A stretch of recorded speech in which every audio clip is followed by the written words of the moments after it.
बाबा देवादिदेव महादेव की कृपा से श्रवण करने का सौभाग्य प्राप्त हुआ है। पंढरपुर की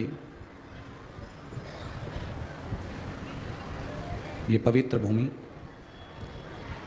माँ चंद्रभागा नदी का पवित्र तट,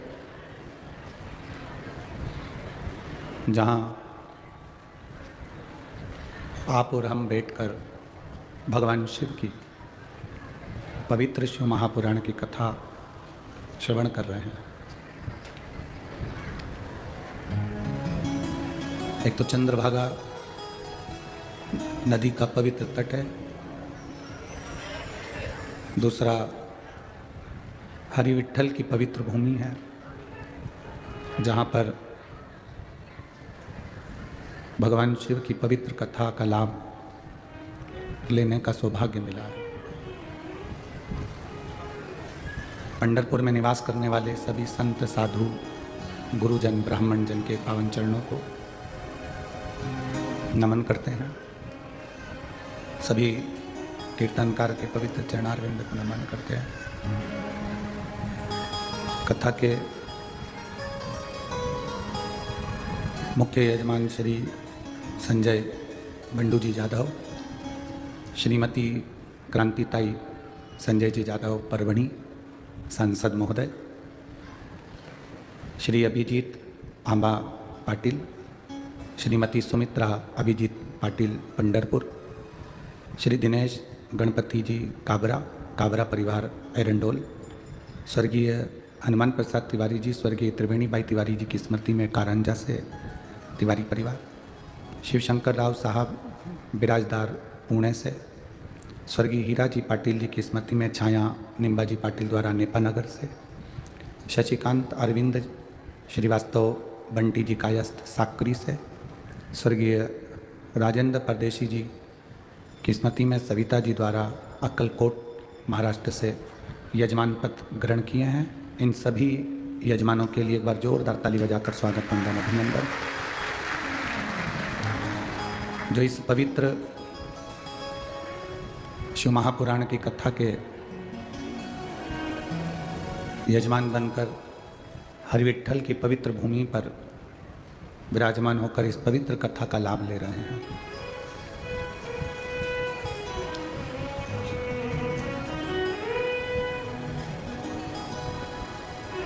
जो पंढरपुर के निवासी हैं,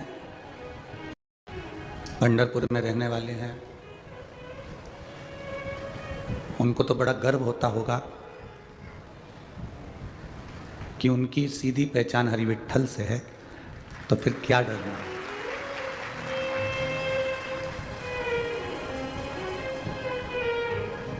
अच्छा, ये बताओ कि राष्ट्रपति से आपकी पहचान हो जाए, फिर जल मंत्री, वन मंत्री, पीडब्ल्यूडी मंत्री, विद्युत विभाग के मंत्री, इनसे तुम्हें क्या करना? कोई मतलब रहेगा क्या? बोलो तो जरा पंढरपुर वालों, रहेगा मतलब? नहीं, क्योंकि तुम्हारी पहचान राष्ट्रपति से है। तो तुम्हें इन सब विभाग वालों से कोई मतलब नहीं कि कौन विभाग वाला तुमको सम्मान दे रहा है कि नहीं दे रहा। कल एक पत्र में किसी ने लिखा था कि मेरा राहु खराब चल रहा है और मेरे शनि की दृष्टि भी गलत पड़ रही है। मैं पंडित जी को बताई, ज्योतिष आचार्य को मैंने पत्रिका दिखाई, तो उन्होंने मुझे बताया कि तेरा शनि भी खराब है, तेरा राहु भी खराब है। अब मैं क्या करूं? तो मेरी जीजी, पहले तो मैं हाथ जोड़ के आपको नमन करूं, मैं पत्रिका नहीं देखता और ना मुझे ज्योतिषी आती है, ना मैं आपको बता सकता हूं कि आपका राहु तेज है कि केतु तेज है कि शनि तीव्र है कि मंगल तीव्र है। ये हमारे बस की बात नहीं। हम तो इतना जानते हैं कि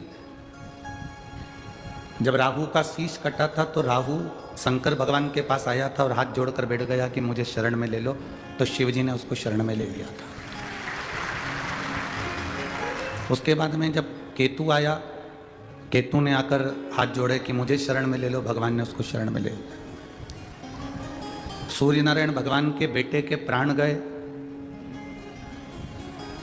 तो सूर्य नारायण भगवान शरण में आ गए थे कि आप मुझे शरण में ले लो, तो उनको शरण में ले लिया। चंद्रदेव को काया का रोग हो गया था तो चंद्रदेव को उन्होंने शरण में ले लिया।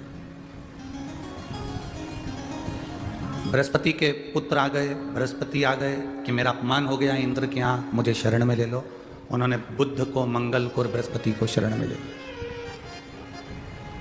शनि का पांव टूट गया, शनि के पांव में चोट लग गई, शरण में आ गए भोलेनाथ जी की कि मुझे शरण में ले लो, मेरा उद्धार कर दो, तो उनको शरण में ले लिया।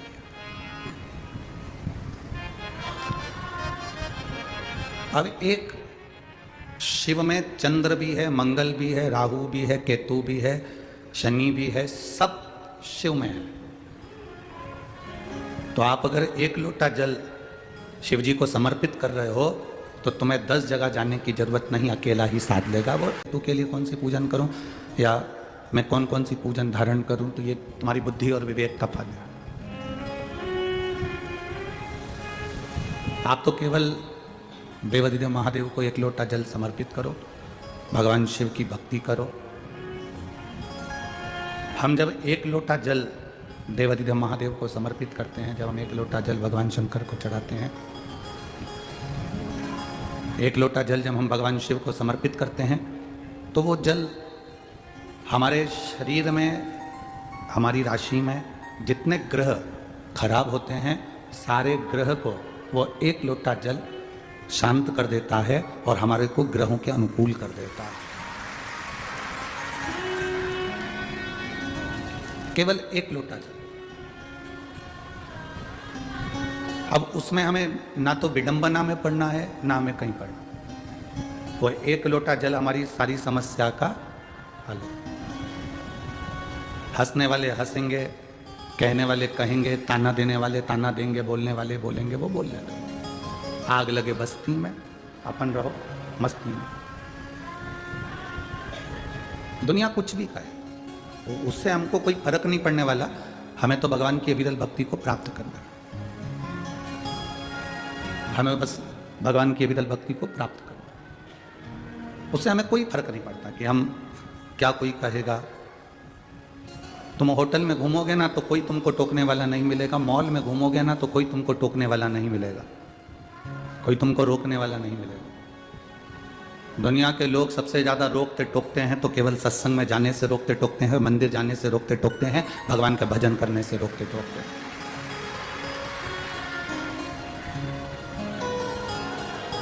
क्योंकि उनको सुहाता नहीं। हाँ, मेरी पंढरपुर की जीजियों और मेरे जीजाओं, मेरी माताओं, मेरी बहनों, मेरी बेटियों, मेरे बेटाओं, एक निवेदन जरूर करेंगे। संसार में जन्म लेने वाले व्यक्ति का सबका दुख अलग अलग है और सबका सुख अलग अलग है। सबका दुख भी अलग है और सबका सुख भी अलग है। आधार कार्ड बनवाया आप लोगों ने? जम के तो बोलो। आधार कार्ड बनाने में सबसे जरूरी 2 चीजें होती हैं, बाकी की किसी चीज की जरूरत नहीं होती। 2 चीजें आधार कार्ड में सबसे जरूरी है। पहले नंबर पर है तुम्हारा फिंगर, तुम्हारे हाथ की उंगली, फिंगर का निशान। बोलो सही है कि गलत है? आधार कार्ड बनवाने में सबसे जरूरी है 2 चीजें, एक हाथ का फिंगर और एक तुम्हारी आंखों की रेटिना। एक तुम्हारे नेत्र की रेटिना, तुम्हारे आंखों की रेटिना। आधार कार्ड में ये 2 चीजें जरूरी होती है, क्योंकि फिंगर भी सबके अलग अलग होते हैं और आंखों की रेटिना भी सबकी अलग अलग होती है, इसलिए आधार कार्ड सक्सेस होता है।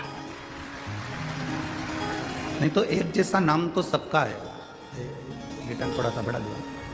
एक जैसा नाम तो सबका है। कमला कमला नाम के बहुत सारे लोग हैं, विमला विमला नाम के बहुत सारे लोग हैं, संध्या नाम के बहुत सारे लोग हैं, भानु प्रताप नाम के बहुत सारे लोग हैं, विमलेश नाम के बहुत सारे लोग हैं, कमलेश नाम के बहुत सारे लोग हैं। तो ऐसे नाम तो बहुत सारे, एक एक नाम के बहुत सारे लोग हैं। एड्रेस भी लगभग सबका मिल जाता है। एड्रेस भी सबका लगभग मिल जाता है, नाम भी सबका मिल जाता है, पर आंखों की रेटिना नहीं मिल पाती, नेत्रों की रेटिना नहीं मिल पाती और फिंगर का निशान नहीं मिल पाता। सबके दुख अलग अलग है, सबके कष्ट अलग अलग है। एक जैसा दुख किसी का नहीं है, एक जैसा कष्ट किसी का नहीं। अब जब एक जैसा दुख सबका नहीं है, एक जैसा कष्ट सबका नहीं है, एक जैसा सुख सबका नहीं है, तो शिव महापुराण की कथा कहती है हमारी जिंदगी में बहुत सारे दुख आएंगे। कभी हमारा घुटना दुखेगा, कभी हमारी कमर दुखेगी, कभी हमारा बेटा रोएगा, कभी बहू की आंख में आंसू आएगा, कभी पोते की आंख में आंसू आएगा, कभी पोती की आंख में आंसू आएगा, कभी किसी को तकलीफ होगी, कभी किसी को दुख होगा।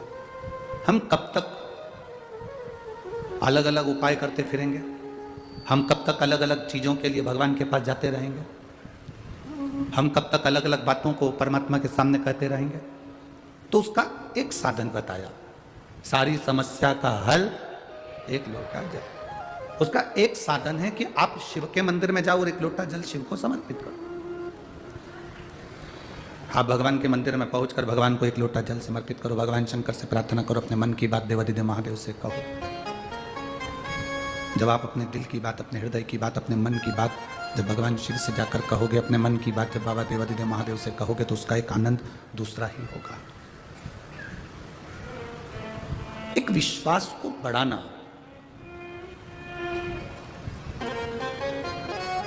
संत नामदेव जी महाराज ने संसार के लोगों को दिया क्या? संत नामदेव जी महाराज ने संसार के लोगों को क्या दिया? संत नामदेव जी महाराज ने संसार के लोगों को विश्वास दिया कि मैं जब विश्वास के बल पर महादेव के मंदिर का दरवाजा बदल सकता हूं, तो विश्वास के बल पर परमात्मा भी पृथ्वी पर आ सकता है। एक भरोसा, एक दृढ़ता, एक विश्वास ये हमारे भीतर होना चाहिए। और जब तक हमारे भीतर विश्वास नहीं होता, हमारे भीतर दृढ़ता नहीं होती, भरोसा नहीं होता, हमारी दृढ़ता, हमारा विश्वास दृढ़ ही नहीं होता, तब तक परमात्मा मिलता नहीं। कितना विश्वास! आप सब लोग बैठे हो इस कथा के पंडाल में, लाखों, एक आपके भीतर का विश्वास, एक पत्र है, देखिए।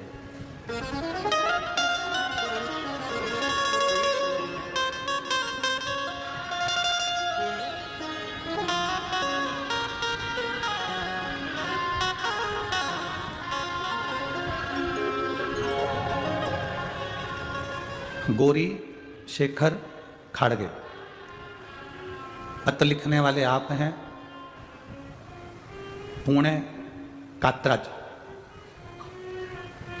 मेरा मोबाइल नंबर ये है, जिन्हें लिखा है अगर वो बैठे हों तो अपना हाथ खड़े होकर हिला सकते हैं। आप ही ने लिखा, एक बार वापिस आते जाओ। श्री शिवाय नमस्तुभ्यम, गौरी शंकर खाड़गे। मोबाइल नंबर मेरा ये है, पुणे कातरस से हूँ। गुरुदेव, लॉकडाउन के समय पर इतनी तकलीफ रही, जॉब चली गई थी, सर्विस नहीं थी। कई लोग, कई महाराज लोग भी हमसे कहते हैं क्या शंकर जी पे जल चढ़ाने से या शिव जी का कोई उपाय करने से कुछ मिल सकता है? हम महाराजों के नाम तो नहीं लेंगे, पर उनका भी विश्वास शिव पर नहीं था। हमको बार बार टोकते थे कि शंकर को जल चढ़ाने से या शिव की पूजन करने से ऐसा हो सकता है, पर विश्वास दृढ़ होता है तो बाबा सुनता है। नौकरी चली गई थी, खाने पीने के भी तकलीफें जब आने लगी, केवल एक बार शिव महापुराण की कथा टीवी के सामने बैठकर सुनी और बाबा से विश्वास रखकर, भरोसा रखकर प्रार्थना करा, तो खुद मेरा कोई लेटर नहीं था, केवल एक फोन आया और मुझे ज्वाइनिंग मिल गई और मेरी नौकरी वापस लग गई। गुरुदेव, मेरी बेटी जो शंकर जी को मानती नहीं थी, पर शिव जी में उसकी रुचि बढ़ी, वो नीट का एग्जाम दे रही थी, निकल नहीं पा रही थी। बेटी ने कहा, माँ मैं नीट का एग्जाम दे रही हूँ, क्या भोलेनाथ मुझे पास करेंगे? मैंने बेटी से कहा, वो सीओर वाला महाराज कहता है कि मेहनत पूरी करो, कर्म पूरा करो, अपनी मेहनत में कोई कमी मत करो, तो भोलेनाथ साथ जरूर देता है। तो परीक्षा की तैयारी कर, बेलपत्री में शहद लगाकर शिव जी को चढ़ा और फिर एग्जाम देने के लिए जा। मेरी बेटी ने खूब मेहनत करी, गुरुदेव जैसा आप कहते हो उसी अनुसार, पर बेलपत्री में शहद लगाकर मेरी बेटी गई, वापिस लौट कर आई, उसका रिजल्ट आया तो पहली लिस्ट में उसका कोई नाम नहीं आया। जब पहली लिस्ट में नाम नहीं आया, मेरी बेटी उदास हो गई। उसने कहा, माँ भोलेनाथ सुनते नहीं है? मैंने कहा नहीं, शिव की कथा कहती है कि सुनता है। दूसरी लिस्ट आई, उसमें भी मेरी बेटी का कोई रिजल्ट नहीं आया, नाम नहीं आया। मेरी बेटी तीसरी लिस्ट का इंतजार करती रही और तीसरी लिस्ट जब आई तब मेरी बेटी प्रसन्न होकर कहती है, माँ मैं नीट के एग्जाम में पास हो गई और मेरे बाबा ने मेरी लाज रख ली। गुरुदेव, मैं तो आखिरी में बस यही कहना चाहती हूँ कि लुटा दिया भंडार काशी वाले ने और कर दिया माला माल काशी वाले ने। शिव सुनता है, बैठो बहन, श्री शिवाय में, शिव सुनता है। केवल आपका भरोसा दृढ़ रहना चाहिए, आपका विश्वास डोलना नहीं चाहिए। जो भरोसे का पक्का होता है, जो विश्वास का पक्का होता है, शिव उसके साथ होता है। आपका भरोसा कितना पक्का है, आपका विश्वास कितना दृढ़ है। जितना जितना विश्वास दृढ़ होता है, उतना उतना शिव आपके करीब में होता है। जैसे उस मां ने अपनी बेटी से कहा, पहला रिजल्ट नहीं आया, कोई बात नहीं, तो शिव के मंदिर जाना मत छोड़, शंकर को एक लोटा जल चढ़ाना मत छोड़। आप कितने विश्वास लेकर बैठे हो शिव महापुराण की कथा में कि मेरा बाबा सुनेगा।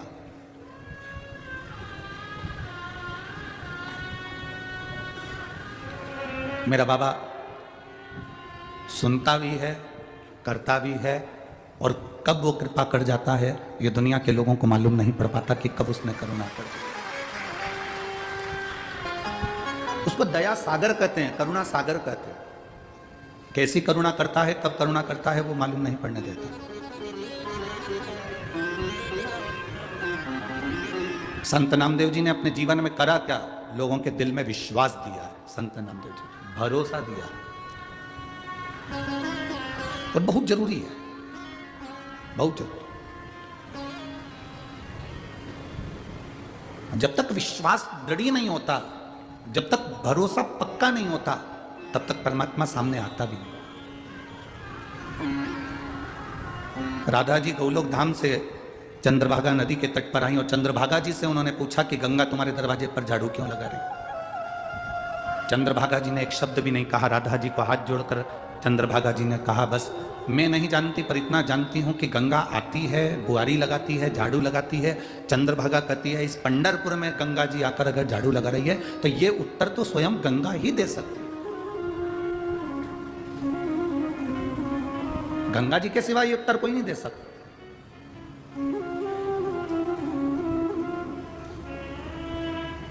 हम जजमान परिवार से कहें, चाहे वो सांसद महोदय संजय जी जाधव जी हों, चाहे वो अभिजीत जी पाटिल जी हों, चाहे वो काबरा परिवार हो, चाहे तिवारी परिवार हो, चाहे कायस्थ परिवार हो, इन सबसे कहना चाहेंगे, आपको अगर बाबा ने यजमान पद पंढरपुर का दिया है तो ये आपकी पुण्याई नहीं है। आपके माता पिता ने कोई पुण्य पूर्वज में करे होंगे तो उनकी पुण्याई तुम्हारे सामने आई। ये उनकी पुण्याई है। पैसा डॉक्टर कह देगा ना तुमसे कि ये जांच कराओ और तुम 50,000 रुपए निकाल के जांच करा लोगे, बोलो सही है कि गलत है? कराना पड़ेगी। इतना डर जाता है व्यक्ति की वो जांच कराना पड़ेगा।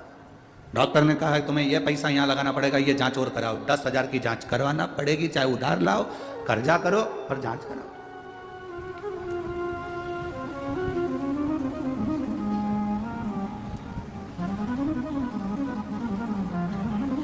खून की जांच होती है, बोलो होती कि नहीं होती? अरे जम के तो बोलो।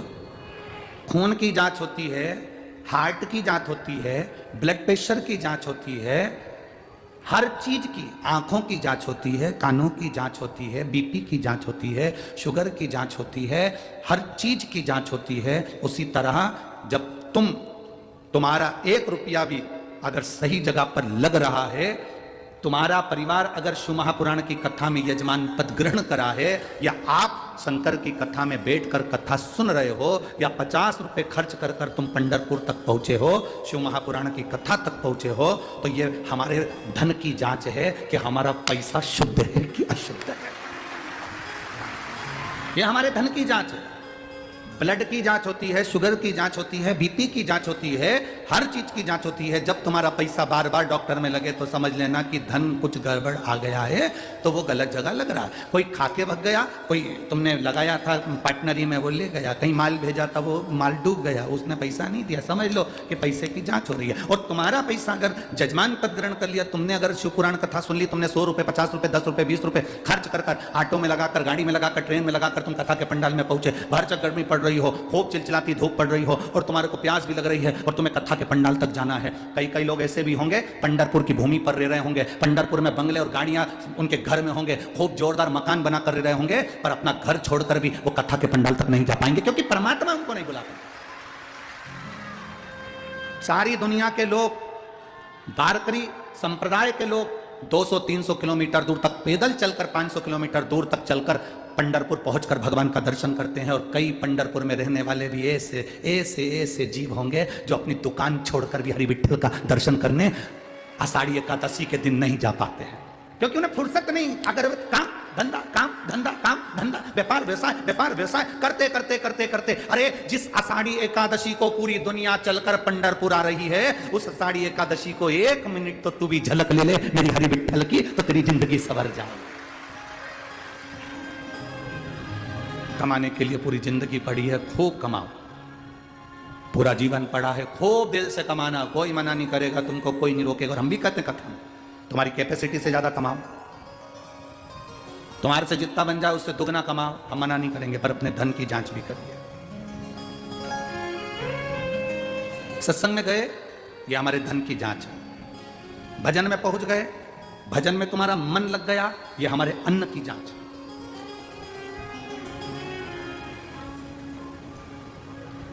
यहां सांसद महोदय बैठे हैं,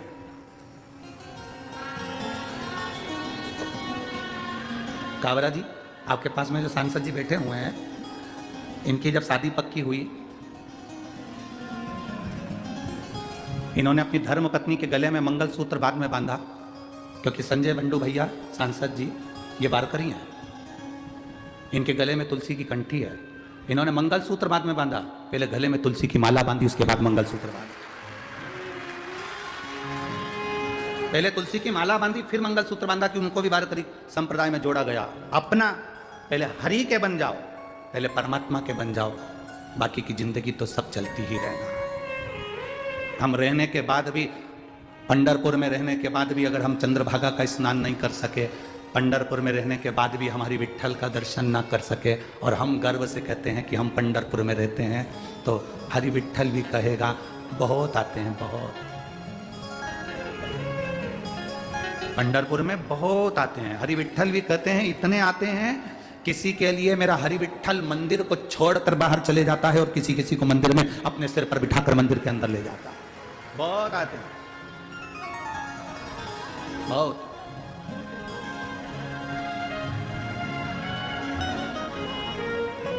आप सब जितने भी भक्त लोग पंढरपुर की कथा में आए हैं, ये लाखों की संख्या में पहुंचे हैं, अपने अपने घर जाकर नजर उतरवा लेना, तुम्हारे ऊपर बाबा की बड़ी कृपा है जो तुम इस पवित्र भूमि तक पहुंचे हो, इस पवित्र भूमि तक पहुंचे हो। कई ऐसे होंगे उलझ गए, एक बार लोग शिव महापुराण के ट्रैफिक में उलझ जाते हैं। आप में से कई लोग होंगे ट्रैफिक में उलझे कि नहीं उलझे अभी तक? अरे बोलो तो जम के तो बोलो जरा। अब यहां से मतलब मत रखो कि कथा के ट्रैफिक में मतलब, तुम तो मुंबई चले जाओ, पुणे चले जाओ, बड़े शहर में चले जाओ, तुम्हारे नगर में चले जाओ, तुम कहीं जा रहे हो वहां चले जाओ, जब तुम ट्रैफिक में उलझ जाते हो तो तुम्हारा चेहरा कैसा रहता है?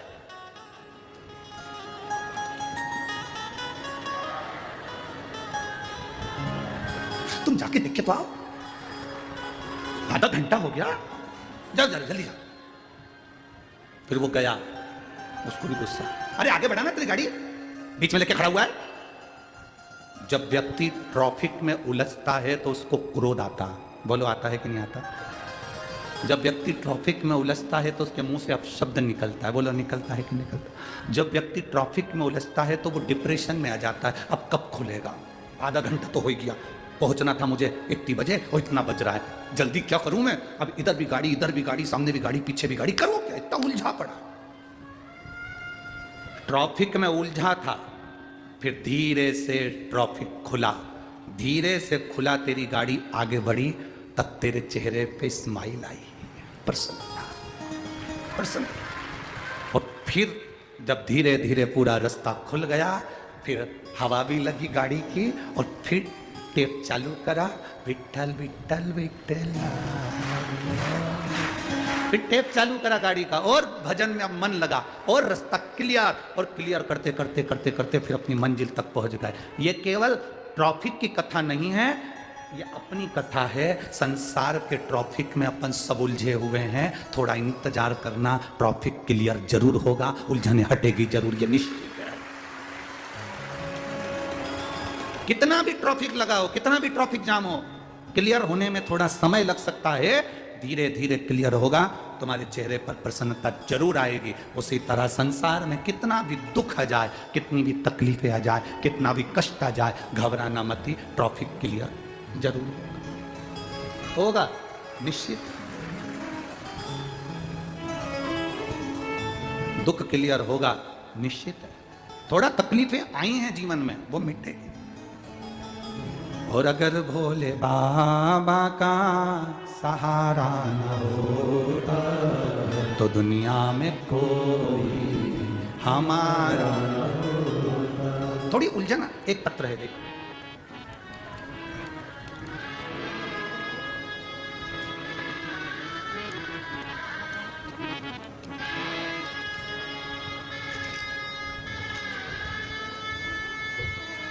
मैं रंजना राजेश,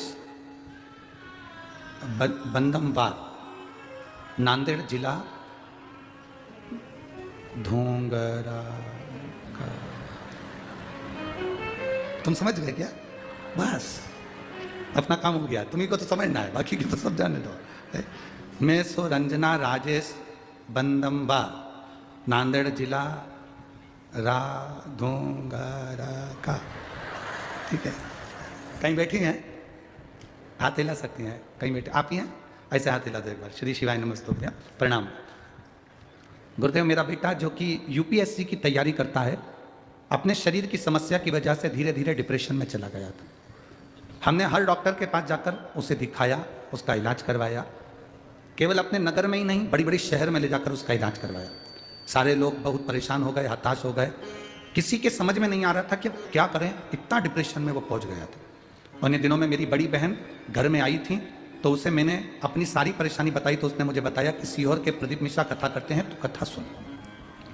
उसमें 1 लोटा जल सारी समस्या का हल बताते हैं। शिव महापुराण की कथा सुनना प्रारंभ करा, तभी से मैं शिव जी को 1 लोटा जल अर्पित करने लगी, मैं शिव जी को जल चढ़ाने लगी। गुरुदेव, पिछले 6 महीने से शिव जी की आराधना में पूरे मन से कर रही हूँ, और बाबा की कृपा का मैं क्या गुणगान करूं गुरुदेव, बाबा बाबा है। मेरे रिश्तेदार से मैंने रुद्राक्ष मंगवाया, तांबे के कलश में गलाकर शिव जी को चढ़ाकर वो जल देना प्रारंभ करा। उसी बीच में मेरे चाचा जी की तबीयत खराब हो गई, उनको भी मैंने रुद्राक्ष का जल दिया और उनका स्वास्थ्य ठीक हुआ।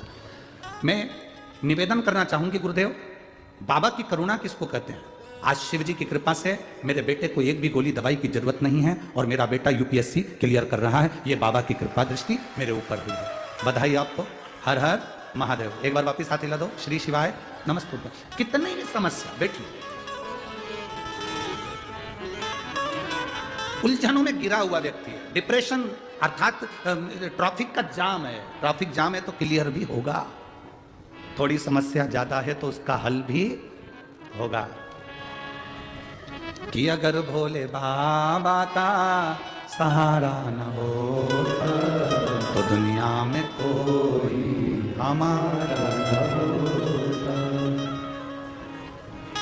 अभिजीत जी पाटिल जी, पंढरपुर के, हाँ बाजी, जब हम यहाँ पहुंचे थे तो इन्होंने कहा था, गुरु जी पंढरपुर में बहुत सारे आयोजन होते हैं, बहुत सारी चीजें होती हैं, पर इतनी सारी व्यवस्थाएं हैं, करने वाला हरि विट्ठल है। एक बार कथा चालू हो जाए ना तो हमारी आधी चिंता मिट जाए। तो कल जब हम जा रहे थे तो पाटिल जी कह रहे थे अभिजीत जी कि गुरुदेव बड़ी कृपा पंडरीनाथ ने करी, मालूम नहीं पड़ने देता कि 1 बजे से 4 कब बज जाती है और भक्त अपना कथा का रसपान कर कर अपने अपने भवन की ओर चले जाते। शिव तत्व है यह, ओघड़ी का तत्व। आप जितना जितना भक्ति में डूबेंगे, आप जितना जितना भजन में डूबेंगे, उतना उतना सुख है। डूब लो, बस अंतर है। पानी में डूबने वाला मर जाता है और शिव महापुराण में डूबने वाला तर जाता है। दोनों में अंतर है। पानी में डूबोगे तो मरोगे और शिव महापुराण में डूबोगे तो तरोगे। ये निश्चितता है कि आप शंकर की कथा का रसतत्व जो ग्रहण कर रहे हो उसमें भक्ति का एक आनंद है।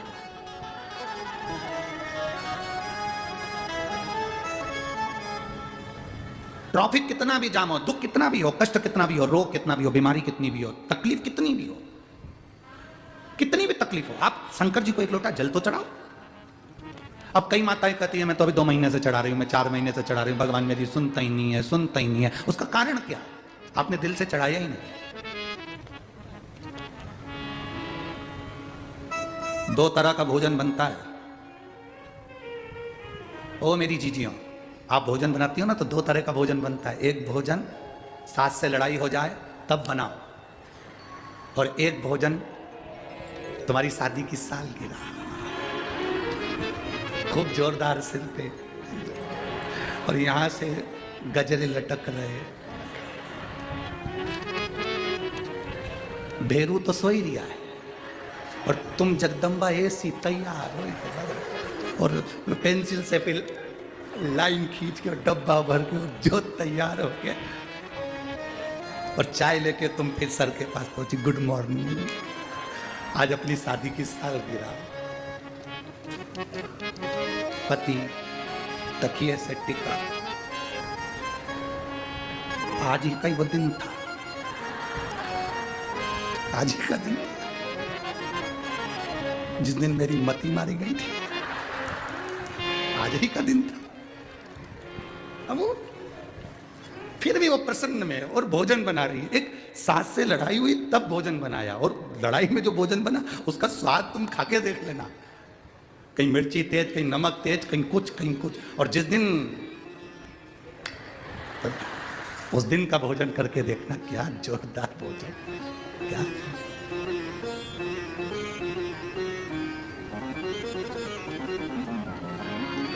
बहुत बहुत समझ वाली बात है। वो एक पति की पत्नी मर गई, आरती सज गई, ले जाने लगे, राम नाम सत्य है। जाते जाते आम के पेड़ के नीचे से अर्थी निकल रही थी, उस पे बंदर कूद गया। जो डाली पे बंदर कूदा वो डाली उसकी पत्नी को लगी, लगते से ही पत्नी उठ के, लगते से पत्नी उठ के बैठी, जिंदा हो गई। सब तो भग गए, ये समझा कि जिंदा हो गई, चले गए। 6 महीने बाद फिर मर गई। सब रो रहे थे, ये कुल्हाड़ी ढूंढ रहा था। सबने पूछा क्या हो गया? कुल्हाड़ी ढूंढ रहा हूं। क्यों? पत्नी मर चुकी है, रो और उनको लेके चलो। नहीं, पहले आम का पेड़ कटवाओ, फिर लेके जाऊंगा, ऐसे जाऊंगा ही नहीं।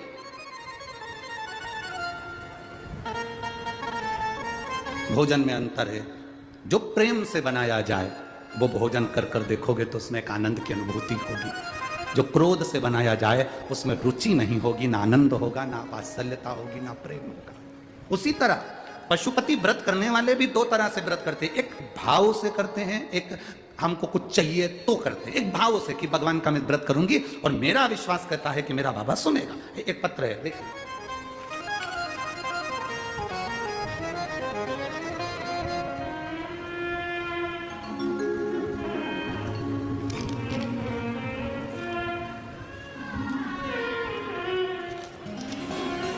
रूपाली नितिन परदेसी, तैली, मुकाम पोस्ट फलटन, जिला सतारा, मोबाइल नंबर ये है। कहीं बैठी हैं?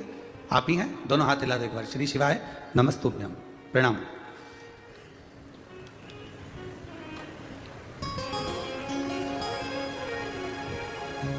आपने बहुत अच्छी एक लाइन लिखी है, आज तक हमने इस लाइन को तो गुनगुनाया नहीं, पर आपने लिखा है तो बहुत अच्छा लिखा है।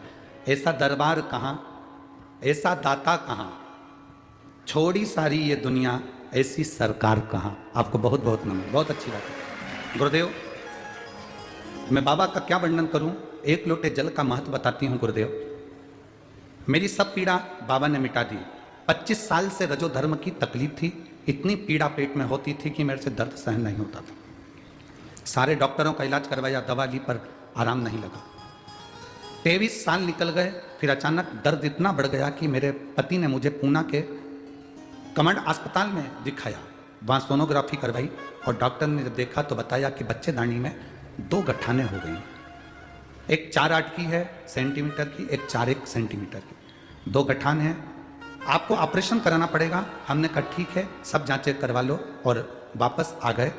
मुझे मेरी ननंद ने कहा कि टीवी पर कथा आती है, आस्था चैनल पर सियोर वाला महाराज कथा करता है शिव पुराण की, वो आप सुनो। हमने कथा सुनना प्रारंभ करा। पहले हम शिव मंदिर नहीं जाते थे, तब हमने एक लोटा जल चढ़ाना प्रारंभ करा। मेरी ननंद ने बोला कि तू कर, वो सियोर वाला महाराज बताता वैसा कर, मेरा विश्वास कहता है कि तेरे पेट में आराम लगेगा और गांठ में भी आराम हो जाएगा। हमने वैसा करना, जल चढ़ाना प्रारंभ करा। ऑपरेशन की तारीख आ गई। 15 जून को ऑपरेशन था और 12 जून को हमें एडमिट होना था। छत्रपति संभाजी नगर में आपकी कथा होने वाली थी। मेरी ननंद ने मुझे वहां पे कथा के पंडाल में आने के लिए कहा। मैंने 7 जून की कथा सुनी और बाबा से पंडाल में बैठ के प्रार्थना करी कि मेरा ऑपरेशन नहीं हो बाबा, मेरी पेट में जो गांठें हैं वो गल जाए, ऐसी कृपा करना। 15 जून को हमको ऑपरेशन के लिए जाना है और 12 जून को एडमिट होना है। 7 जून को हम संभाजी नगर की कथा सुनने के लिए गए।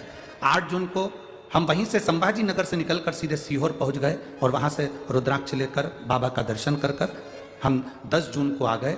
11 जून को घर पहुंचे। 12 जून को हम फिर रुद्राक्ष का जल चढ़ाकर उसको पीकर हॉस्पिटल के लिए निकल गए। जैसे ही हम हॉस्पिटल में गए, 13 जून के दिन हॉस्पिटल में जब पहुंचे तो हमारी जांचें प्रारंभ हो गई और डॉक्टर ने कहा तुम्हारे पेट में इन्फेक्शन ज़्यादा है, इतना ज़्यादा इन्फेक्शन है इसलिए तुम्हारा ऑपरेशन नहीं होगा। ऑपरेशन टल गया, ऑपरेशन नहीं होगा। हमने डॉक्टर से कहा पेट में दर्द ज़्यादा है, तकलीफ ज़्यादा है, गठाने हो सकता है बढ़ जाए, आप ऑपरेशन कर दीजिए। डॉक्टर ने कहा इतने इन्फेक्शन में हम ऑपरेशन नहीं कर सकते। हम बाबा को नमन कर वहाँ से वापस आ गए। शिवजी पे चढ़ा हुआ जल पीना प्रारंभ करा। गुरुदेव आप कहते हो पंडाल में बैठकर कथा सुनने का क्या लाभ होता है। 7 जून की कथा सुनी और आज बाबा के दरबार में बैठकर मैं नमन कर कहती हूँ, जैसे ही जांच कराई तो मेरी सारी रिपोर्ट नॉर्मल आई और अब मेरा शरीर ठीक है। मैं बाबा को नमन करती हूँ। बैठिए बहन, श्री शिवाय नमस्तुभ्यम। बैठिए। शिव तत्व की प्राप्ति है। क्या देगा शंभु, क्या प्रदान करेगा शिव, ये उसके ऊपर निर्भर करता है। तेरी कृपा बिना ना हिले एक भी अणु, लेते हैं श्वास तेरी कृपा से तनु तनु। हे गंगाधार मुक्ति द्वार ओंकार तू, भोले ओंकार तू। आयो शरण तिहार शंभु तार तार तू। बखान क्या करूं मैं राखों के ढेर का, चपटी भभूत में खजाना कुबेर का। हे गंगाधार मुक्ति द्वार ओंकार तू, भोले ओंकार तू। आयो शरण तिहारी शंभु तार तार तू। शिव क्या देता है, शंकर क्या कृपा करता है। जहां जहां शिव महापुराण की कथा होती है हम वहां लोगों से कहते हैं ये शिव महापुराण की कथा नहीं है, ये शंकर भगवान अपनी झोली का पूरा खजाना लेकर आते हैं और आपके नगर में लुटा कर जाते हैं। जो बटोरने वाला होता है वो बटोर लेता है। जो बटोरने वाला होगा वो बटोर लेगा, जो रखने वाला होगा वो रख लेगा, जो लेने वाला होगा ले लेगा। वो जैसे माताएं भजन गाती ना, राम नाम के ही रामोती में बिखराऊं, गली गली ले लो रे कोई राम का प्यारा शोर मचाओ।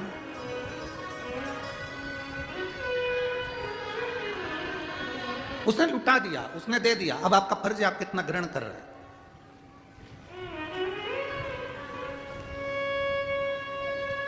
शिव महापुराण में संवाद आता है, विदेश्वर संहिता में।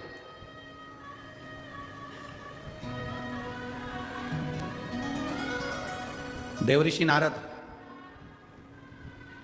काम पर विजय प्राप्त करने के लिए, काम को जीतने के लिए तप करे। काम पर उन्होंने विजय प्राप्त कर ली। सबसे पहले विजय प्राप्त कर कर वो कामदेव पर विजय प्राप्त कर कर शिव जी के पास गए, क्योंकि शंकर भगवान की समाधि कामदेव ने तोड़ दी थी। वो कामदेव ने समाधि तोड़ी थी, इसलिए सबसे पहले उनके पास गए कि तुम काम को नहीं जीत पाए, मैंने काम को जीती। शिव जी ने हाथ जोड़कर देवऋषि नारद से कहा कि आप काम को इसलिए जीत लिए क्योंकि आप देवऋषि नारद।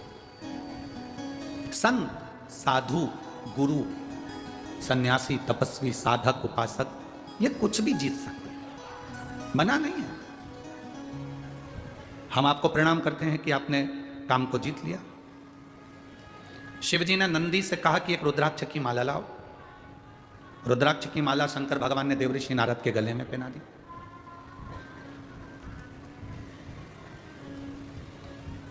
नारद जी बाहर निकले तो शंकर भगवान ने कहा, सुनो, जो तुमने मुझसे कहा ये भगवान विष्णु से मत कहना कि शंकर जी काम को नहीं जीत पाए और मैं जीत गया।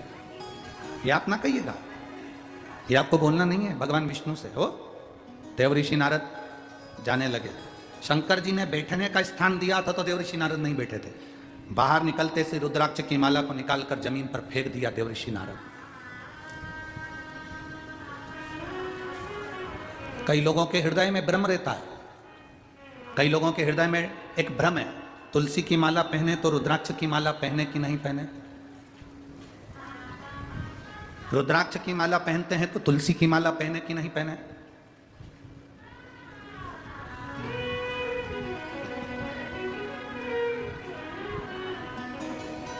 कभी डॉक्टर को दिखाने के लिए गए हो आप लोग?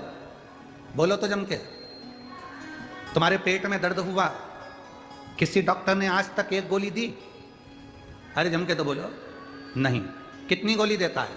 एक गोली के साथ दूसरी गोली जरूर देगा। इसका साइड इफेक्ट नहीं हो तो ये वाली गोली साथ में रखो, ये सुबह ले लो, ये दोपहर में ले लो। उसी तरह रुद्राक्ष की माला और तुलसी की माला हमारे गले में है तो दुनिया के साइड इफेक्ट हो ही नहीं सकते, ये निश्चित है। कौन कहता है कि रुद्राक्ष के साथ तुलसी मत पहनो, तुलसी के साथ रुद्राक्ष मत पहनो? कौन सी पुराण में लिखा, कौन से शास्त्र में लिखा, कौन से वेद में लिखा, किस जगह पर लिखा? शिव महापुराण के कौन से अध्याय में लिखा? कौन से स्कंद पुराण में, लिंग पुराण में, नर्मदा पुराण में, कुर्म पुराण में, ब्रह्म वैवर्त पुराण में, नरसिंह पुराण में, नारद पुराण में, कौन से पुराण में लिखा कि तुलसी की माला के साथ रुद्राक्ष नहीं होना चाहिए, रुद्राक्ष के साथ तुलसी नहीं होना चाहिए? कहां लिखा है? ये दुनिया के लोगों ने भ्रम पैदा कर दिया, दुनिया के लोगों ने भ्रम पैदा कर दिया। तुलसी के साथ रुद्राक्ष मत पहनना,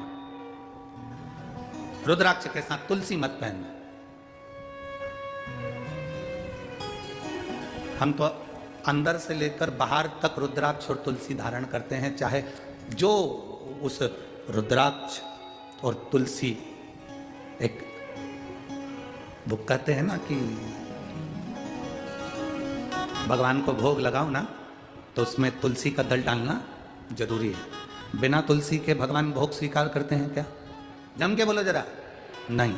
जब बिना तुलसी के भगवान भोग स्वीकार नहीं करते तो तुम्हारे तन पर तुलसी की माला नहीं होगी मरते समय तो तुम्हें स्वीकार करेगा? करेगा नहीं। और जब तुम्हारे गले में एक रुद्राक्ष पड़ा होगा, जब तुम्हारे गले में एक रुद्राक्ष की माला होगी या रुद्राक्ष पड़ा होगा तो बैकुंठ तुम जाओगे तो तुम्हें महादेव अपने नंदी पर बिठाकर अपने साथ लेकर बैकुंठ तक जाते हैं।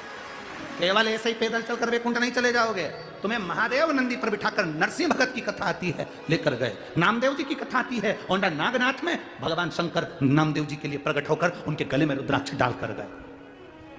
पंडरनाथ की कथा आती है, जब देव अधिदेव महादेव मिलने के लिए हरि विठल से आए तो भगवान शंकर ने देखा, भगवान नारायण ने देखा, हरि विठल ने देखा, पहला वार करी, पहला जिसने वारी करी वो पहला वार करी थे भगवान शंकर। जब दरवाजे पर आए तो शिव जी प्रसन्न, भगवान नारायण प्रसन्न थे। उन्होंने अपने गले की तुलसी की माला निकालकर स्वयं शंकर भगवान के गले में डाल दी।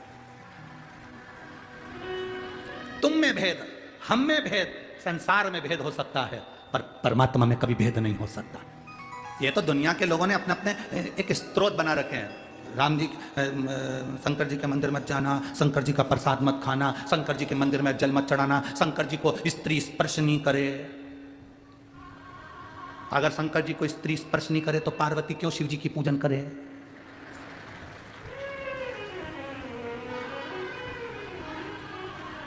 क्यों? अगर स्त्री स्पर्श नहीं करे तो बाबा घृष्णेश्वर की कथा कहती है, 12 ज्योतिर्लिंग में से एक ज्योतिर्लिंग घृष्णेश्वर ज्योतिर्लिंग। सुधर्म नाम के ब्राह्मण की 2 धर्म पत्नियां थी, सुदेहा और घूष्मा। घूष्मा के गर्भ से बच्चा हुआ, उसने सुदेहा को दे दिया अपने पति के कहने पर। सुदेहा ने उस बच्चे को बड़ा करा, पाल पोस के बड़ा कर उसकी शादी कर दी। उसकी बहू आ गई, बहू को मालूम पड़ा कि मेरी असली सास तो घूष्मा है। सुदेहा को पूछना बंद कर दिया। सुदेहा को क्रोध आ गया, उसने अपने बेटे के टुकड़े टुकड़े कर दिए, ले जाकर तालाब में पटक दिए। घोषमा का नियम था, शंकर भगवान के शिवलिंग की पूजन करती थी और पूजन कर उसका विसर्जन करती थी। अगर स्त्री नारी शंकर के शिवलिंग का स्पर्श नहीं कर सकती तो फिर घोषमा ने कैसे शंकर जी की पूजन कर ली और स्पर्श कर पूजन कर विसर्जन करके आई। जो विसर्जन करा, शंकर जी से कहा मेरा बेटा बहुत दिन से नहीं देखा बाबा, कृपा करो। 15 दिन 8 दिन 20 दिन पहले मरा हुआ बेटा तैरता हुआ बाहर निकल कर आ गया। वो घृष्णेश्वर महादेव हो गए, वो घृष्णेश्वर महादेव हो गए। जरा विचार करिए, कौन कहता है कि नारी शिव जी का पूजन नहीं कर सकती? माता सीता ने शंकर भगवान का पूजन करा, मां कौशल्या कैकेयी सुमित्रा शिव जी का पूजन करती हैं, माता यशोदा शंकर का पूजन करती हैं, यशोदा जी की मां भगवान कृष्ण की नानी पाटला देवी शंकर जी का पूजन करती हैं, राजा जनक स्वयं शंकर जी का पूजन करते हैं सुनैना जी के साथ। शिव आराधना हमारे जीवन का एक आनंद है। उन्होंने रुद्राक्ष की माला को फेंक दिया, देवऋषि नारद ने फेंका, नंदी ने उठा लिया। नंदी उठाकर शिव जी के पास गए, ये माला। शिव जी ने कहा ये माला तो मैंने नारद जी को दी थी, तुम्हारे पास ये माला कैसे आ गई? जमीन पर पड़ी थी, जमीन पर पड़ी। ठीक है, जब जिंदगी में तकलीफ आना होती है तब व्यक्ति शंकर भगवान की निंदा करना चालू कर देता है, या शिव पुराण की निंदा करना चालू कर देता है, या शंकर के भक्त की निंदा करना चालू कर देता है। सब समझ लेना, जब मुख से शंकर की निंदा हो रही हो, शिव पुराण की निंदा लोग कर रहे हो, जिसने करी, अब समझ लेना कि उसके जीवन का तकलीफ का समय प्रारंभ हो गया। अब उसकी जिंदगी में अब दुख सामने खड़ा है, जीवन में दुख उसके सामने।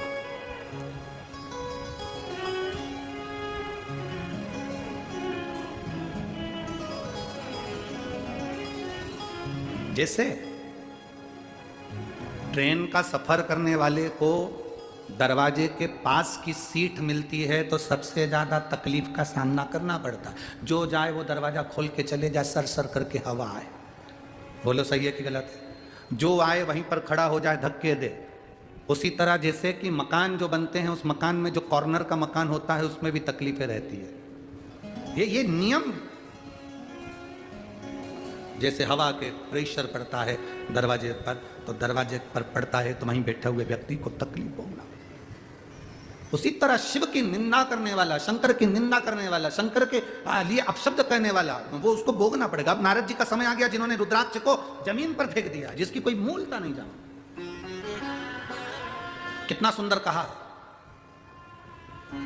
तुलसी का मन का और रुद्राक्ष का मन का कभी खंडित नहीं होता।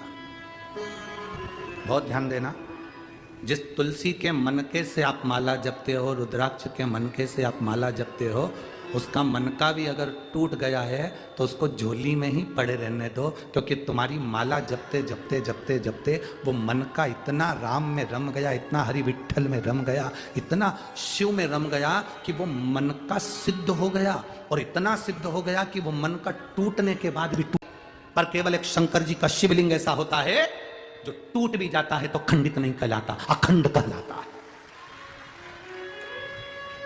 तुम्हारे घर में अगर शंकर का शिवलिंग है, वो टूट भी गया, आप सीहोर का कंकर उठा कर लिया, उसके टुकड़े टुकड़े हो गए, आप शंकर नर्मदा का कंकर उठा के लिया, उसके टुकड़े टुकड़े हो गए, तुम्हारे घर में जो शिवलिंग है वो टूट गया, खंडित हो गया, वो खंडित नहीं माना जा सकता, उसको खंडित नहीं कह सकते।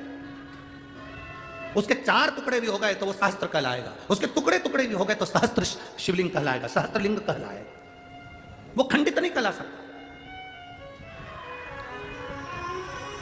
हमसे लोग बात कहते हैं गुरुजी हमारे गांव में एक बहुत पुराना शिवलिंग है, वो खंडित हो गया, तो वो शिवलिंग का हम क्या करें? हमने कहा फोटो भेजो जरा शिवलिंग का। अब उन्होंने फोटो भेजा शिवलिंग का, और फोटो भेजा तो फोटो आया। फिर हमने आश्रम पर जब फोटो आया कुबेरेश्वर धाम पर, तो ऑफिस के उस व्हाट्सएप पर हमने देखा, चेक करा, तो हमने कहा शिवलिंग कभी खंडित नहीं होता। शंकर के शिवलिंग के अगर बारीक बारीक टुकड़े टुकड़े भी हो जाए, कण कण भी अलग हो जाए, तो भी वो शिवलिंग ही कहलाता है। कभी जाना कुल्लू मनाली में बिजली महादेव हैं, कभी मौका लगे तो बिजली महादेव का दर्शन करने जाना। आसमान में जो बिजली चमकती है वो बिजली महादेव पर गिरती है, उसका नाम बिजली महादेव है। बिजली महादेव पर गिरती है तो महादेव के शिवलिंग के टुकड़े टुकड़े हो जाते हैं, इतने टुकड़े होते हैं कि उसको बारीक बारीक टुकड़ों को वापिस जोड़ना पड़ता है। शिवलिंग के टुकड़े टुकड़े हो जाते हैं, बिजली महादेव पर बिजली गिरती है, टुकड़े टुकड़े हो जाते हैं। जब टुकड़े टुकड़े हो गए तब एक परिवार में, उसके परिवार में कोई विकलांग है, वो विकलांग ऊपर जाता है, उसके घर में कोई ना कोई विकलांग जरूर होता है, वो सब दूर से माखन मंगकर ऊपर जाता है, बिजली महादेव के टुकड़े टुकड़े इकट्ठे करता है, मक्खन से उसको जोड़ देता है, जोड़कर एक लोटा जल समर्पित करता है। फिर हाथी के पांव से भी तोड़वाओ तो वो महादेव नहीं टूटते हैं, उसको बिजली महादेव कहते हैं। बिजली महादेव जिनके टुकड़े टुकड़े होकर जुड़ जाते हैं। शंकर भगवान कभी खंडित नहीं होते, कभी खंडित नहीं है, अखंड है, अखंड।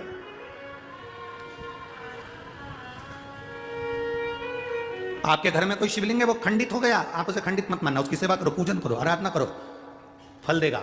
रुद्राक्ष खंडित हो गया, उसे खंडित मत मानना, रुद्राक्ष कभी खंडित नहीं होता। 2 टुकड़े भी हो गए तो समझ लेना कि गौरी और शंकर हो गए, 4 टुकड़े भी हो गए तो समझ लेना गौरी शंकर कार्तिक और गणेश हो गए, उसके 6 टुकड़े भी हो गए तो समझ लेना कि जया विशारा सांबलीवारी दौतली और देव, ये 5 कन्या भी उनके साथ आ गई। उस रुद्राक्ष के टुकड़े टुकड़े भी हो जाए तो वो मान्य है।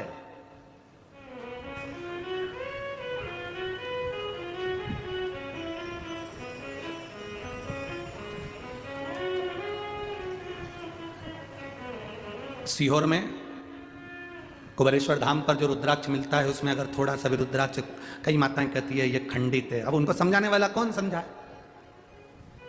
ये तो खंडित है, भैया हमको दूसरा दे दो। उनको समझना चाहिए रुद्राक्ष शिवलिंग कभी खंडित नहीं होता, वो अखंड है। सबके जाने की कथा है, राम जी के बैकुंठ जाने की कथा है, कृष्ण भगवान के जाने की कथा है, सारे देवताओं के जाने की कथा है। आपने कभी शंकर जी के जाने की कथा सुनी क्या, कि शिव जी इस पृथ्वी को छोड़ के चले गए? नहीं, अखंड।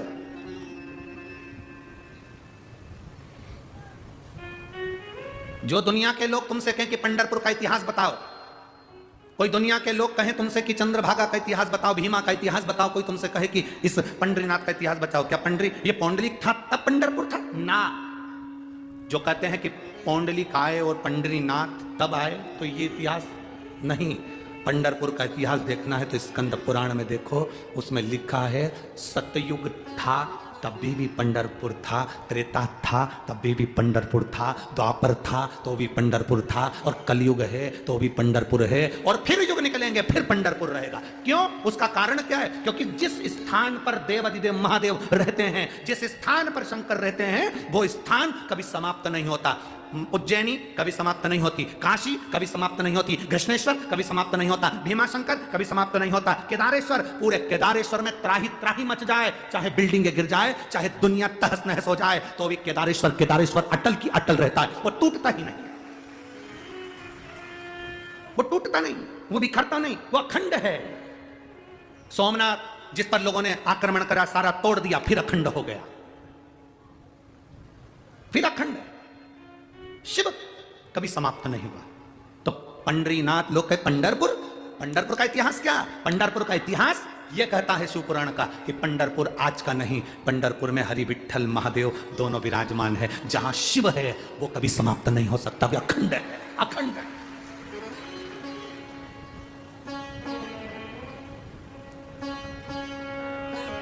पांच बार काशी काशी कह देने से व्यक्ति को मोक्ष मिलता है। कितनी बार? जम के बोलो जरा। 5 बार काशी काशी कह देने से व्यक्ति को मोक्ष मिलता है। शिव महापुराण कथा कहती है 1 बार मुख से हरिहर विठ्ठल कह देने से दुनिया को तृप्ति प्राप्त होकर परम धाम मिलता है। केवल 1 बार मुख से विठ्ठल नाम का, क्योंकि शिव विठ्ठल में समाहित और विठ्ठल शिव में समाहित।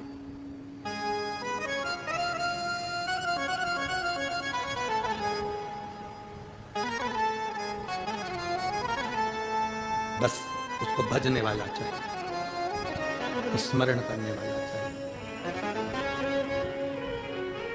मेरा बाबा भोलानाथ जिसके सिर पे रख दे हाथ, कर दे वारे के न्यारे नंदी पे चढ़ के।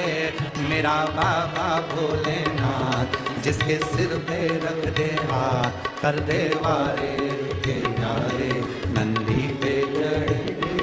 मेरा बाबा भोलानाथ जिसके सिर पे रख दे हाथ, कर दे वारे के न्यारे नंदी पे चढ़ के।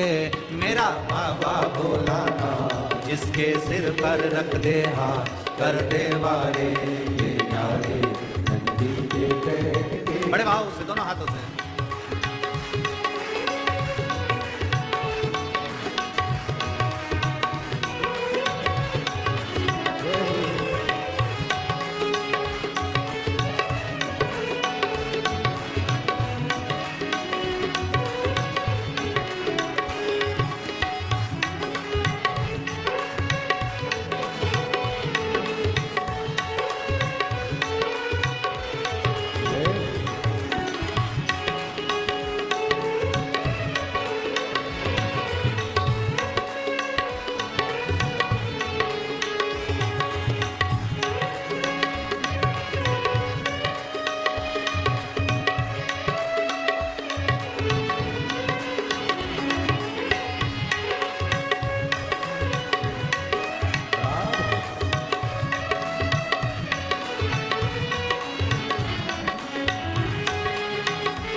मेरा बाबा भोलानाथ जिसके सर पे रख दे हाथ, कर दे वारे के न्यारे नंदी पे चढ़ के।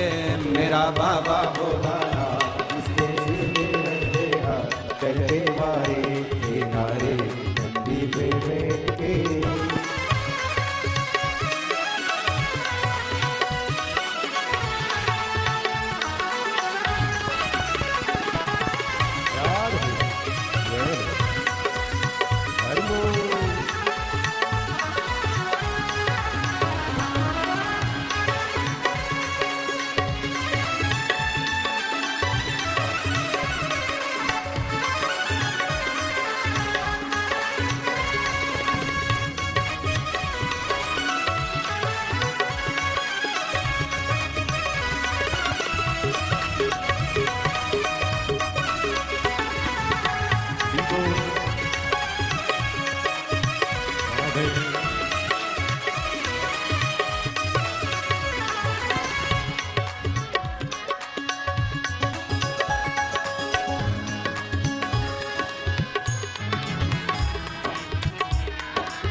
भोले जटाओं में गंगा चम चम चमकता है महादेव चंदा रंगशाला पहने भोले जटाओं में गंगा चम चम चमकता महादेव चंदा रंगशाला पहने भोले जटाओं में गंगा चम चम चमकता है महादेव चंदा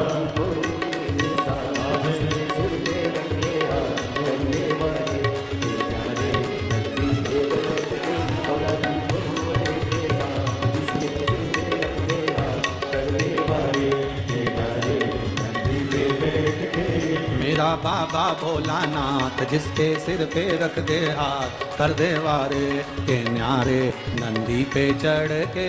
मेरा बाबा भोलानाथ जिसके सिर पे रख दे हाथ कर दे वारे के न्यारे नंदी पे बैठ के।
मेरा बाबा भोलानाथ जिसके सिर पे रख दे हाथ कर दे वारे के न्यारे नंदी पे चढ़ के।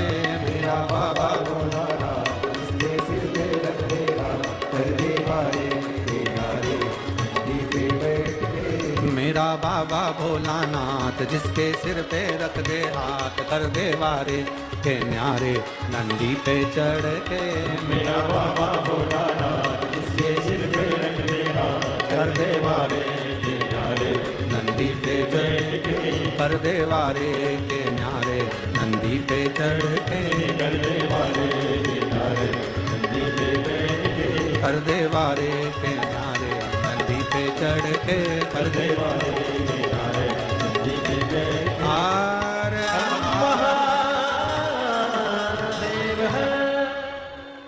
अपने स्थान पर बैठकर भगवान शिव से अपने मन की बात बड़े भाव के साथ दिल से प्रार्थना करें। जहाँ जगह मिल जाए वहाँ बैठकर भगवान शिव से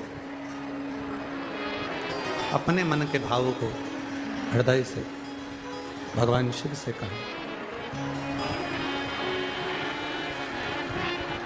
कार्यकर्ता भी जहाँ जगह मिल जाए वहाँ बैठकर भगवान शिव से प्रार्थना करिए।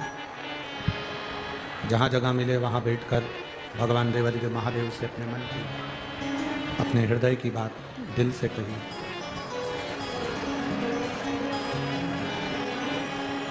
पंढरपुर की पवित्र भूमि है, चंद्रभागा नदी का तट है। भगवान देवादिदेव महादेव से अपने मन की बात दिल से प्रार्थना करिए, भाव से कहिए।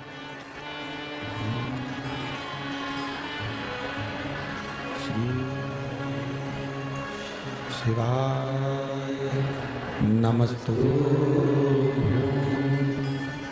श्री शिवाय नमस्तु, श्री शिवाय नमस्तु, श्री शिवाय नमस्तु, श्री शिवाय नमस्तु, श्री शिवाय नमस्तु। भोला सब दुख काटो ओ भोला सब दुख काटो, शिव शंकर जपो तेरी माला, भोले बाबा जपो तेरी माला, भोला सब दुख काटो ओ भोला सब दुख काटो।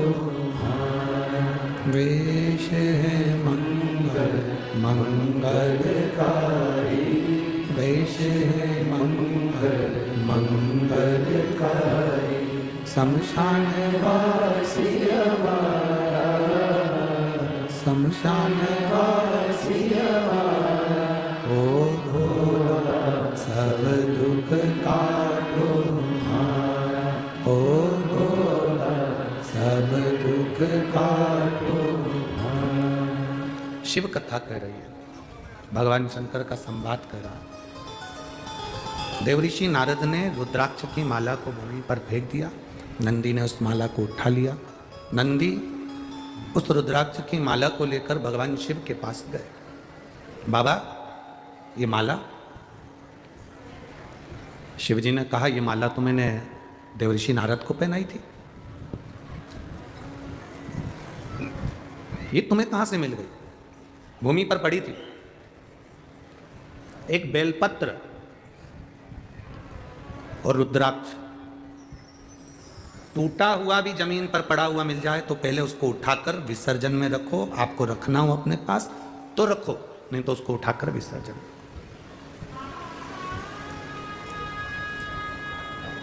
एक बेलपत्र लांघने पर कितना दोष है, ये शिव महापुराण में हम पहले वर्णन कर चुके। एक गंधर्व राजा के बगीचे से फूल तोड़ने के लिए आता था चुपचाप से, तो राजा ने बेलपत्र बिछा दी थी और गंधर्व उसको लांघ गया था, तो वो अपनी गंधर्व के तत्व से वंचित हो गया।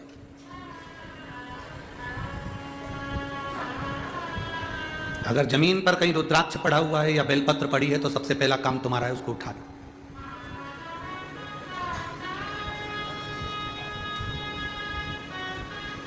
पहली फुर्सत में। आज बहुत अच्छी बात आप लोगों के लिए है, अपने हृदय में उतार कर रखिएगा। आपको लगे कि आपका बेटा सरकारी नौकरी की तैयारी कर रहा है, गवर्नमेंट नौकरी की तैयारी कर रहा है, या जॉब की बहू तैयारी कर रही है, बेटी तैयारी कर रही है, वो खूब मेहनत करे। आपका बेटा भी मेहनत करे, बहू भी मेहनत करे, बेटी भी मेहनत करे, जो नौकरी की तैयारी कर रहे हैं, खूब मेहनत करो दिल से। पर घर का यदि एक व्यक्ति भी बेलपत्र के वृक्ष के नीचे सफाई कर देता है और एक शिवलिंग का निर्माण कर कर पूजन कर कर 5 बेलपत्र समर्पित कर कर बाबा से ये प्रार्थना कर लेता है कि उसका इंटरव्यू है, उसको पास होना चाहिए, उसकी नौकरी लगना चाहिए। मेरा देव अधिदेव महादेव, अगर आपने सोमवार की अष्टमी को ये करा है, या शिवरात्रि 12 महीने आती है किसी भी शिवरात्रि पर करा है, या सोमवार के दिन करा है, या प्रदोष के दिन करा है, तो उसका फल आपको मिलता जरूर है और उसकी जॉब लगती है। एक बेलपत्र के नीचे जो झाड़ू लगाई, बुआरी लगाई, सफाई करी, शिवलिंग का निर्माण करा, पूजन करी, आराधना करा और 5 बेलपत्र जो समर्पित करा वो सहज नहीं। एक पत्र है,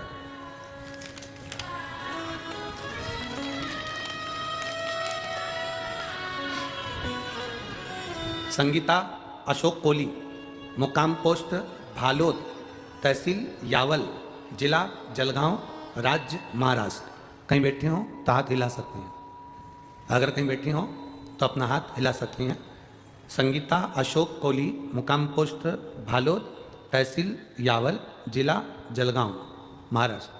कहीं बैठे हो तो अपना हाथ हिला सकते हैं। बैठे हैं कहीं, कहीं बैठे हो तो हाथ हिला सकते हैं। दिख गए?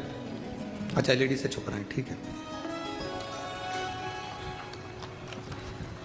गुरुदेव, एलईडी के कारण आप सामने नहीं दिख पा रहे हैं, पर अपना हाथ वहां पर खड़े होकर आप हिला सकते हैं। श्री शिवाय नमस्तुभ्यं। मैं क्या वर्णन करूं बाबा, मेरे बेटे की आर्मी में भर्ती होने की बहुत इच्छा थी। वो इंटरव्यू दे देकर परेशान हो गया। हर रोज उसके मन में बस यही था कि एक बार मैं आर्मी में जाऊं। मैंने उससे कहा तू पूर्ण मेहनत कर। गुरु जी कहते हैं अच्छी मेहनत करोगे और फल बाबा के हाथ में छोड़ दो। मेरे बेटे ने भी पशुपति व्रत करा, मैंने भी पशुपति व्रत करा। शिव जी के मंदिर में 1 लोटा जल चढ़ाना प्रारंभ करा। बेलपत्री के वृक्ष के नीचे, बेलपत्री के पेड़ के नीचे एक शिवलिंग का निर्माण कर कर उसका पूजन करना प्रारंभ करा।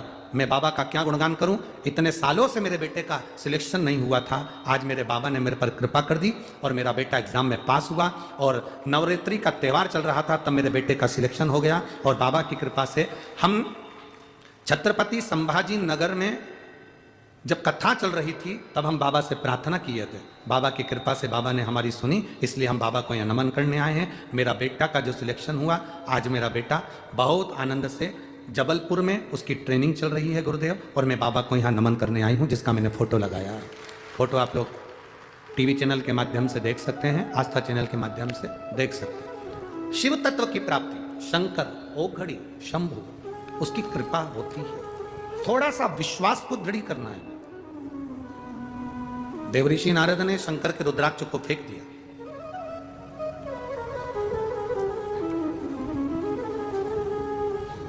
शिव का प्रसाद, चाहे बेलपत्र हो, चाहे रुद्राक्ष हो, चाहे उसका चढ़ा हुआ जो भी है, उसको फेंका ना जाए। हम तो यहां तक कहते हैं कि भोजन भंडारा चलता है कथा के मध्य में, आप लोग भोजन भंडारा ग्रहण करते हो, भोजन करते हो, तो हमारा तो आपसे यही निवेदन भी रहता है कि शंकर का प्रसाद अगर भोजन भंडारे में भी जाकर कर रहे हो तो थाली में उतना ही लो जितना खा सकते हो, झूठा एक अंश ना छूटे, इसका स्मरण। दूसरा, भोजन करने का जो समय भले संजय भाऊ जी ने जो रखा है 6 बजे से और रात्रि का, ये मत सोचो कि भोजन बंद हो जाएगा और जल्दी जल्दी चले जाऊं और धक्का मुक्की हो। आराम आराम से जाओ। अपने घर में भोजन बनता है तो अपन पहले ससुर जी को खिला देते हैं, बोलो जी सही है कि गलत है, फिर सास को दे देते हैं, फिर पति आते हैं, जेठ आता है, जेठानी आती है, उनको दे देते हैं, फिर अपन जिमने बैठ जाते हैं। तो निवेदन है, जब इतना बड़ा लाखों की संख्या में भगत आते हैं और भोजन भंडारा चलता है, तो ये हमारा फर्ज बनता है कि हम धीरे धीरे कम कम मात्रा में जाएं। अपनी खुद की कथा है, यहाँ कोई कथा का यजमान भले ये बनकर बैठे हैं, पर कथा का आयोजक स्वयं हरि विठ्ठल पांडुरंगा देवाधिदेव महादेव हैं, चंद्रभागा महारानी है, स्वयं विठले सेवा समिति। तो आपकी कथा है, आपको संभालना है, आपको करना है। आप स्वयं व्यवस्था बनाएंगे, धीरे धीरे जाएंगे, भोजन करेंगे। कोई झूठा छोड़ रहा है, मना करेंगे, हे बाबा, बाबा का प्रसाद है, शिव जी का प्रसाद है, शंकर का प्रसाद है, क्यों छोड़ते हो? थोड़ा लेट चले जाओ, आराम से जाओ, पर धक्का मुक्की ना करते हुए प्रसाद को ग्रहण करो। मंदिर में 1 लोटा जल चढ़ाने जाओ, भीड़ हो रही है, थोड़ा रुक जाओ, आराम से। झगड़ा नहीं करना बाबा के मंदिर में, शिव जी के मंदिर में जाकर क्रोध नहीं करना, गुस्सा नहीं करना। इतनी देर तक बैठी है, 4 घंटे से बैठी, उठ ही नहीं रही है। इसके पिताजी का मंदिर है, जम के बैठ गई है, तो शंकर जी को छोड़ ही नहीं रही है। कोई बात नहीं, वो शंकर जी को नहीं छोड़ रही, उसके लोटे में जो जल है, तुम्हारा जल वो नहीं चढ़ाने दे रही, तो उससे कह दो तेरे लोटे में हमारा जल डाल ले, तू चढ़ा दे। 1 से बढ़कर 2, बाबा को स्वीकार करेगा, उसमें क्या टेंशन है। कई पुरुष लोग पत्र लिखकर भेजते हैं, हमारे मोहल्ले में शंकर जी का मंदिर है, माताएं एक बार अंदर चली जाती है, निकलती बाहर नहीं है। हम सब खड़े रहते हैं, इंतजार करते रहते हैं कि जल चढ़ाएं, जल चढ़ाएं, जल चढ़ाएं। ये निकले तो चढ़ाए ना, छोड़ती नहीं है। और हम कहते हैं थोड़ा बाजू खसक जाओ, तो कहती है नहीं खसकूंगी जा। ऐसा रुआब दिखाती है। अब तुम बताओ कि हम शंकर जी को जल कैसे चढ़ाएं, इस समस्या को हल करो। हमने कहा 1 लोटा जल, सारी समस्या का हल। अब तुम बोलो कि हम करें तो करें क्या? तो वो मेरी पंढरपुर की जीजियों और मेरे पूरे भारत की जीजियों और मेरे जीजा, मंदिर तुम्हारा, शिव तुम्हारा, तुम शंकर के, शंकर तुम्हारा। दिल से, भाव से शिव को दीजिए, दिल से।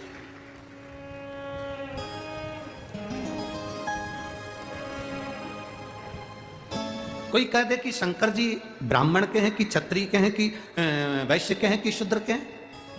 पंडरीनाथ के मंदिर में इतने सारे वारकरी आते हैं, इतनी सारी वारकरी संप्रदाय के लोग आते हैं। आज तक जो यात्रा आती होगी उसमें यह नहीं पूछा जाता होगा कि तू ब्राह्मण है कि क्षत्रिय है कि वैश्य है कि शूद्र है। जितने वारकरी आते हैं, भगवान हरि विठ्ठल के चरणों में, शंकर जी के चरणों में जो पूजन करने वाला होता है, वहां ब्राह्मण, क्षत्रिय, वैश्य और शूद्र नहीं देखा जाता। वहां तो केवल भगवान का भक्त देखा जाता है, शिव का भक्त, नारायण का भक्त, हरि विठ्ठल का भक्त देखा जाता। भगवान की दृष्टि में सब बराबर है, सब बराबर, कोई छोटा नहीं, कोई बड़ा नहीं। दुनिया के लोग भेद कर सकते हैं। देवर्षि नारद ने रुद्राक्ष की माला पटक दी। शंकर जी ने कहा था नारायण को मत कहना, माने नहीं ना। नारद जी सीधे बैकुंठ चले गए, श्रीमन नारायण। भगवान नारायण ने देखा नारद जी आए हैं, आंखें बंद करके और लेट गए, बोले ही नहीं। लक्ष्मी जी चरण दबाती दबाती बोली देवर्षि नारद आए। भगवान विष्णु लक्ष्मी जी से बोले तू भी आंख बंद करके बैठ जा, बोले ही मत। क्या सीखने को मिल रहा है? नारायण के दरवाजे पर देवर्षि नारद और भगवान करें नेत्र बंद करके बैठ जा, लक्ष्मी बोलना नहीं। लक्ष्मी जी बोल रही हो, चिल्ला रहे हैं नारायण नारायण नारायण, आप कर रहे हो बोलना नहीं।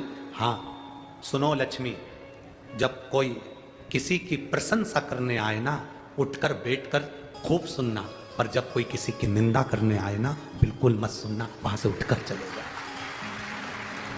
उठकर चले जाओ।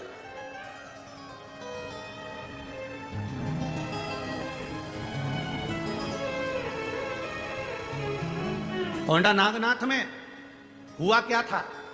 नामदेव जी को बुरा क्या लगा था उस नागनाथ के मंदिर में? किस चीज का बुरा लगा था नामदेव जी को? नामदेव जी तो कीर्तन कर रहे थे मंदिर के अंदर। बहुत सारे विद्वान ब्राह्मण आ गए, बहुत विद्वान आ गए। नामदेव जी जहां कीर्तन करते थे वहां भीड़ बहुत हो जाती थी।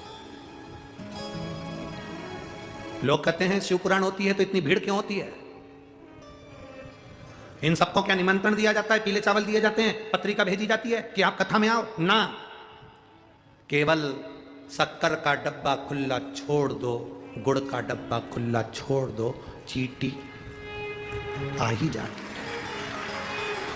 संत नामदेव जी, संत तुकाराम जी, संत ज्ञानेश्वर जी, संत जितने भारत की भूमि के संत हुए, ये सब गुड़